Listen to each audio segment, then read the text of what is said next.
السلام علیکم۔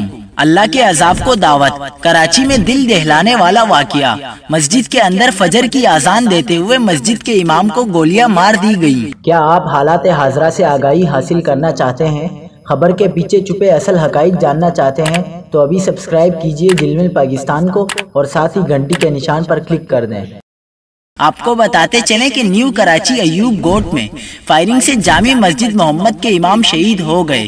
مقتول کو اذان فجر کے دوران پیچھے سے 2 گولیاں ماری گئیں۔ مقتول کا آبائی تعلق خیبر پختونخوا سے تھا۔ پولیس کے مطابق مقتول کی شناخت 55 سالہ ویال بٹ خان ولد عالم خان کے نام سے کی گئی۔ مقتول کے بیٹے نے بتایا کہ اس کے والد محمدی مسجد کے امام تھے، جنہیں نامعلوم ملزمان نے فجر کی اذان دینے کے دوران فائرنگ کر کے قتل کیا ہے۔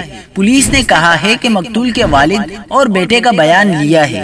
ان کے بیانات سے دشمنی کا شاخسانہ لگتا ہے۔ مقتول کا آبائی تعلق خیبر پختونخوا کے علاقے کرک سے تھا۔